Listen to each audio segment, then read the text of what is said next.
Bawing-bawi. Kahit yung isang set ng product, gamitin ng pamilya mo, bawi ka pa rin. Eh, anong pagkakaiba nito ni Nestor? Bakit ito ni-endorse mo? Ganito po yan. Siyempre, itong si A, lalaki, mag-iimbita, lalaki grupo. Gagalaw si B, lalaki grupo. Kapag lumaki ang grupo ni A sa ni B, ang maximum earnings ng anak mo is katulad nito, 24,000 per day. Pag gumalaw si C, gumalaw si D, ang pinakamalaki pwedeng kitain ng asawa mo is katulad nito, 24,000 per day. Pag nag-24 itong pamilya mo, automatic yung motherhead mo, 24,10. Tama po ba? Ang 3 heads po pala, tatlong 24 or 72,000 per day, multiplied by 30 days, 2.1 million ang ceiling of income ng 3 account. Pero kung hindi mo kaya to, at kaya mo naman to, pumosisyon ka na agad.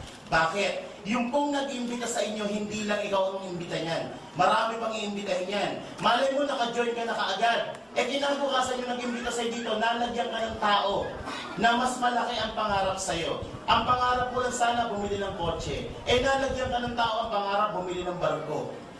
Tingin mo kaya, nitigat yan, barko pangarap niya, bibili pa ng dagat yan. Pinag-i-cruiser ba dagat? Lumaki ang grupo nito. Lumaki ang grupo nito, ano mangyayari sa'yo? Naku, parang kang ina-armalite ng 1.5. Gusto mo ba ina-armalite ng 1.5? Alam niyo po, nang-imbita sa akin, yung nag-imbita sa akin, 2 araw hindi yung makakatulog. Alam niyo bakit? Wala akong kapital. Okay? Pero ang ginawa ko nun, hindi ito. Kasi diniscuss sa akin 7 net. So ang ginawa ko, nag-open po ako ng 4. Ipinasok ko si Nestor 1, ipinasok ko dito si Nestor 2, ipinasok ko dito yung panganay kong anak, dito ko po nilagay yung bunso, pangalawang anak. Parang 3 heads din po to. Kaya lang may ulong isa for future expansion. Ito yung una kong tinarabaho. Sabi sa akin nag-imbita, sir, 4 po kailangan nyo. Dapat ngayong buwan na to, magawa nyo po yan. 2 linggo, tapos na. Ang maganda nito, gumalaw to lahat. Right now, mahigit 7,000 po ang grupo dito sa side na to. Nung medyo gumaganda ang kita nito, nag-expand ako ng network dito. Ipinasok ko si Nestor 3, ipinasok ko po dito yung pagbunso kong anak, andito po yung wife ko. Ito, una ko nilagay ng tao para hindi magreklamo. Eto, gumalaw din. Malapit ang Millionaires Club to eh. 3,000 ang tao po dito. Nung medyo gumaganda network ito, ito yung personal kong tinatrabaho ngayon. Yung bunso kong anak. Kapag naglagay ako ng 2 dito, let's say si A saka si B, ako nagtrabaho. Dito ko lang nilagay sa anak ko, let's say si A saka si B. Direct referral bonus kay A is 500. Direct referral bonus kay B is 500. Meron din siyang sales match sa 1,500. Ang anak ko, magkano kita? 2,500. Tingin nyo, si Nestor 3, may pakinabang sa nilagay ko dito. Meron ay 3,000 dito, ang daming points dito. So may 1.5, may 1.5. Si Nestor 3, may kita 3,000 pesos. Tingin nyo ito, meron? Eh, ang ito super strong na tinatawag. So may 1.5, may 1.5. So ito, may kita magkano? 3,000 pesos. O, tingnan nyo po mga kapatid. Magkano kinita na total? Ang total na kinita mo is 8,500. Alam niyo po, nung empleyado ko to, sweldo ko na iiwan sa isang buwan. Ito, kayang gawin mo ng 2 oras lang. Tama po ba? Pero kung kaya mo naman, ang 7 account, mas maganda kasi ang 7 account po, bawi mo na kaagad ang kapital.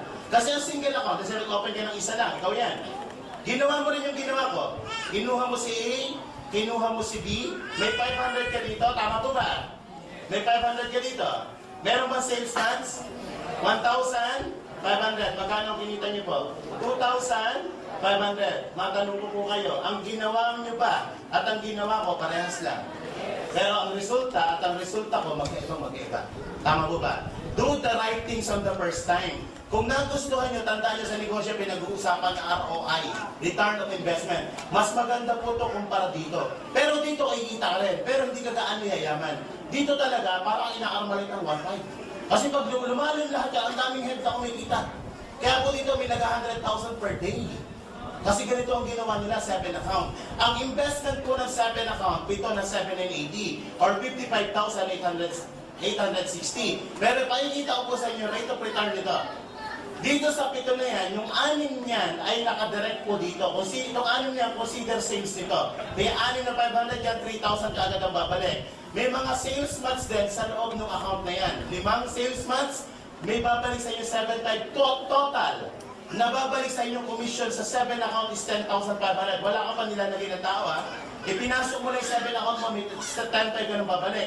Eh may produkto po kada isa niyan. Ang produkto kasama niya 6,000 pesos kada isa. Multiply by 7 accounts, 42,000 ang produkto. Pag nabenta ang produkto ko, 52,000 ang bumalik. 55 ang puhunan, 52 ang bumalik. Magkano yung nahabol mo?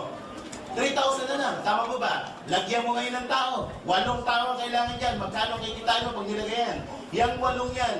Kapag nilagay mo dito, itong 7 account mo, may kitang 22,000.